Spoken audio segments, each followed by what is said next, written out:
She doesn't have the Gibasaki goatee. However, she's got a similar pep in her step after her team have now won 5 in a row. Welcome, Little P, to the NRL Banter Box. Hey, Professor, right there you are about the Broncos, 5 in a row. What a great streak for them. And obviously some great gymnastics there from Reece Walsh against the Titans. But for now, back to you. Back to me indeed, Little P. We'll be recapping the State of Origin decider that was played in Sydney last Wednesday. We'll review and recap on both sides of the aisle there, me being a Blues supporter, you being in the passionate Maroons camp. We'll also review everything that happened in round 19. But before we get there, Little P, who's celebrating their birthday this week? So on the 20th of July, we have Jaden Hunt. Then on the 24th, we have Liam Henry and Valentine Holmes. Then a couple days later, on the 27th, we have Brock Gray. And finally, on the 28th, we have the Fox, Josh Adoka. And plus, it's my birthday this week. So happy birthday, fellas, and to me. Happy birthday to you, Little P. And we're also going to jump into this week's Who Am I? This will be an interesting one. Yes, it's a great Who Am I this week, Professor. So, listeners, stay tuned. Who am I? I started my career as a player in the 1980s, wearing the number 7 and sometimes the number 13.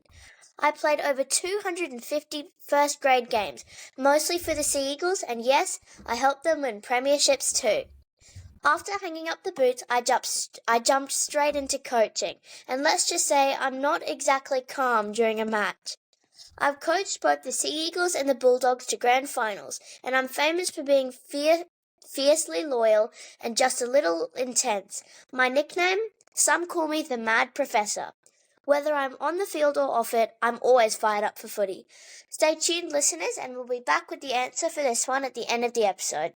Oh, thanks, Little P. A very appropriate Who Am I this week. So let's have a talk about round 19, and then we'll jump into State of Origin. What were some of the highlights that caught your eye in the previous round, Little P? Well, Professor, I really liked a couple of things, actually. So I'll head to Newcastle first off. So they don't often make the highlights, but first of all, I wanted to mention Dominic Young. That was a great try from him. It just stayed in the boundaries. And I actually didn't know he was in the Newcastle Knights. I thought he went back. I thought he was still in the Roosters. But there we go. So Dominic Young from the Newcastle Knights. And I actually really liked the Titans' defense against the Broncos. It was very outstanding, I have to say. In the first half, the Broncos, they scored 3 tries, but they weren't official.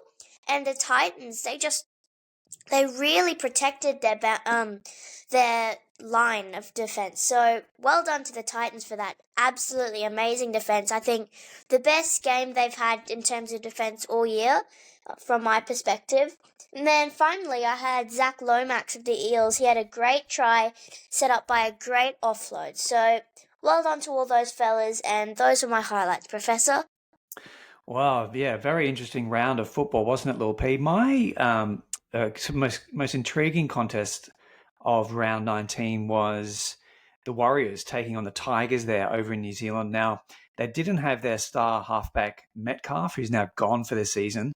So this was really the first time seeing their team that's ranked 4th on the ladder without Metcalf, and they got the job done. So I'm still confident that they'll maintain and keep their place in the top 4 and probably finish 4th as we head into the finals. So then the Cronulla Sharks, now they've been sort of creaky and unpredictable, a bit inconsistent this year, but they were back in the winning circle, and in particular, it was Nicho Hynes, the big money halfback who went over for 2 tries, often a player who's under a lot of spotlight, a lot of speculation and talk about Nicho Hynes, but he delivered, and really particularly liked his straight running. He tends to sort of drift and run laterally, but he was very direct in his running game and collected 8 points in tries for his efforts. So the other highlight there from a Little P, and this breaks my heart saying this, but it was Dearden. It was Dearden, a commanding performance for Queensland. And did you know, Little P, that he was once upon a time, under the coach Kevin Walters, he was once a Bronco, but they let him go. Oh, really? Yeah.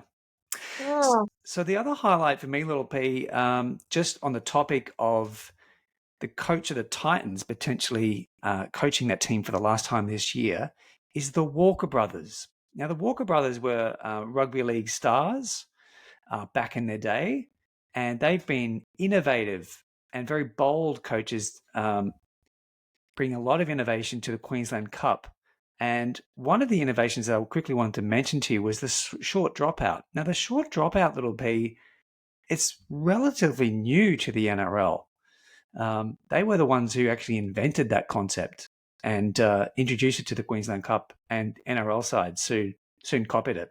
So the Walker brothers are in the conversation to be the coaches for the Titans. They've expressed interest in the job, and I think it might be what the Titans need: some boldness, some innovation, and a circuit breaker to change the fortunes of a team that will probably run last this year. So just delighted that they're in the conversation, and would be further delighted, of course, if they land the job.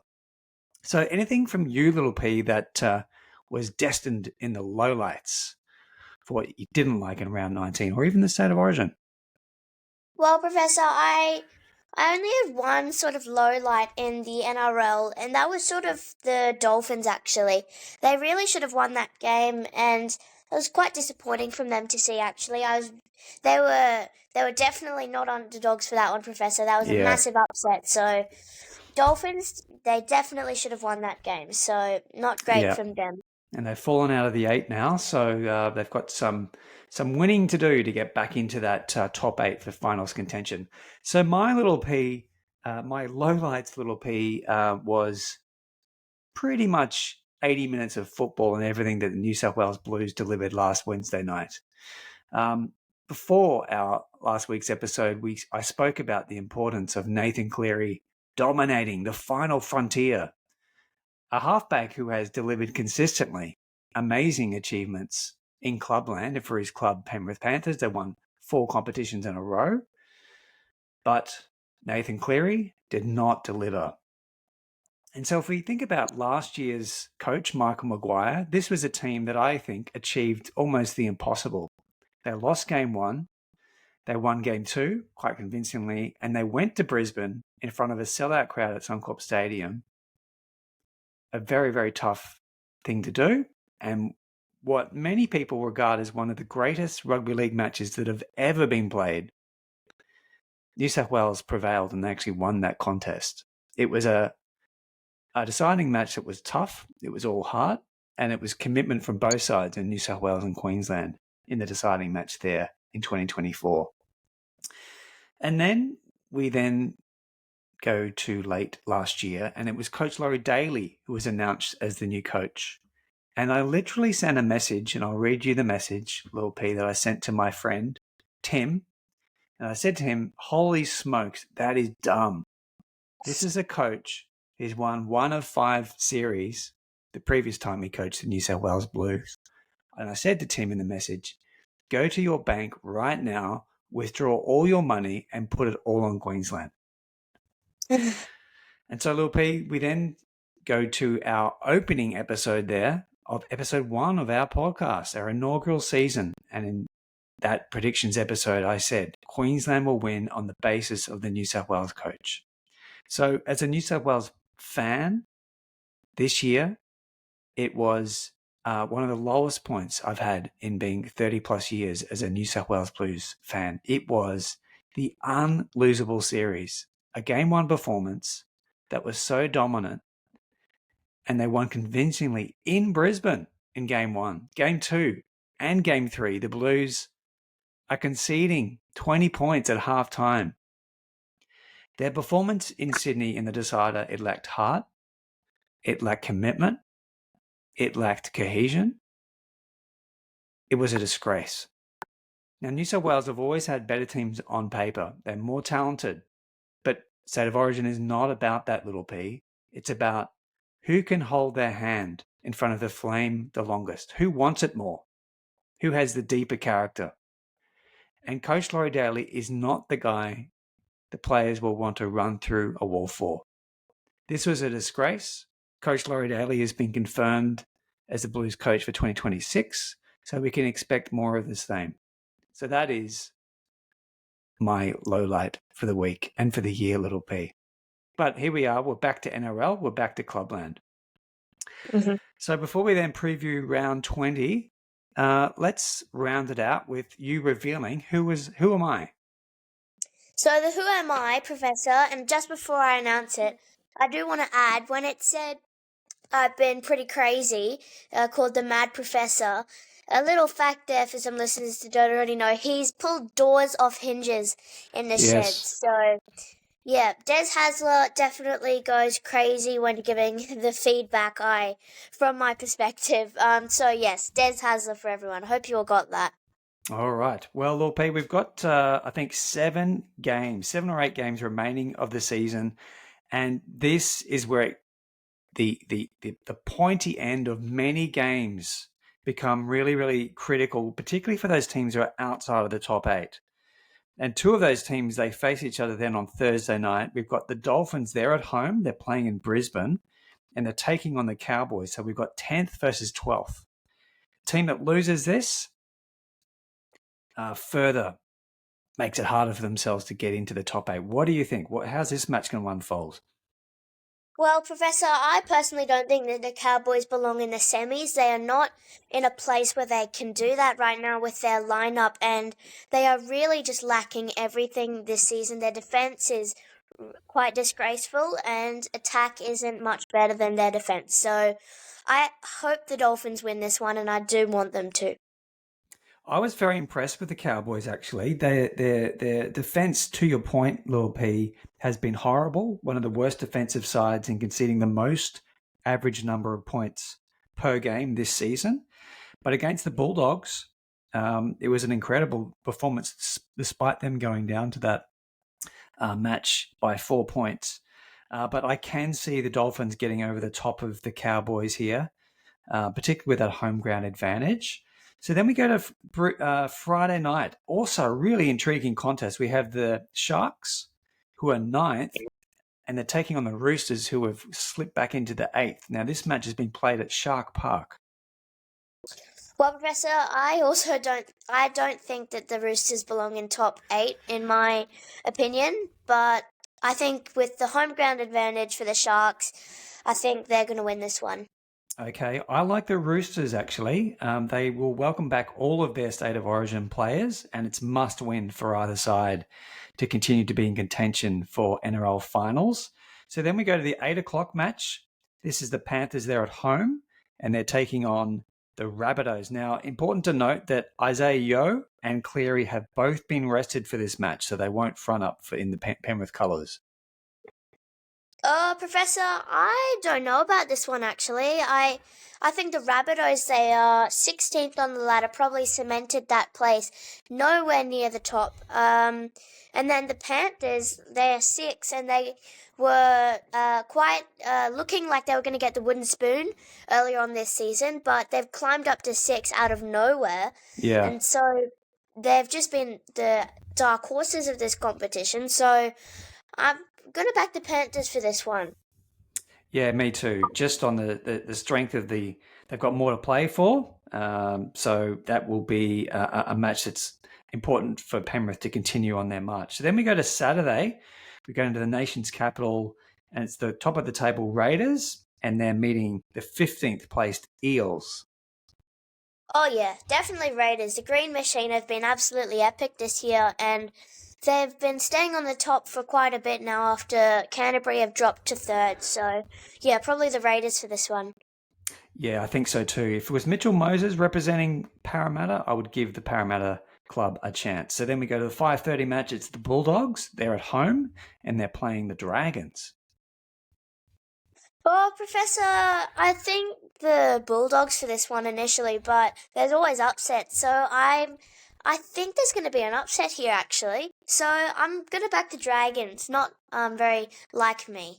Yeah, I think you could be onto something there. They've lost a lot of close matches there, the Dragons, and they will also have plenty to play for. I'm going to go with you on that one. They're Dragons to upset the Bulldogs, who see number 7, Lockie Galvin, will be playing halfback for that game. So then the Saturday night contest, we have the Storm second place taking on the Manly Sea Eagles.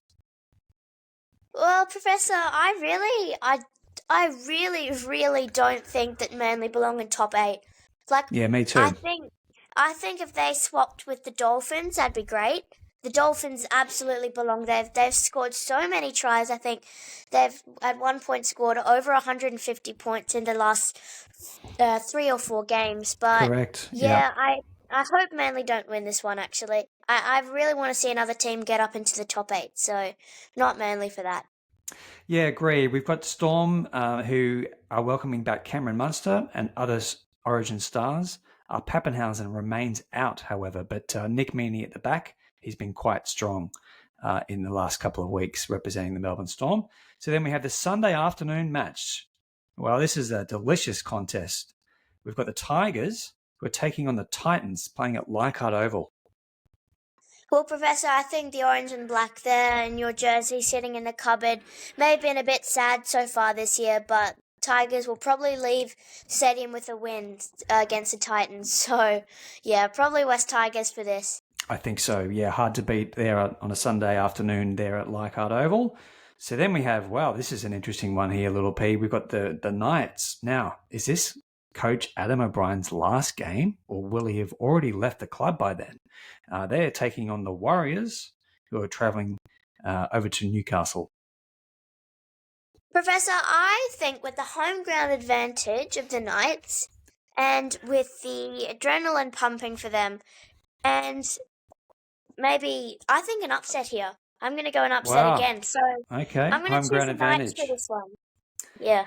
The underdog home ground advantage is often a good play to make, Lil P. And then your Brisbane Broncos can have the week off and get ready for round 21. So that is an action-packed episode there, Little P.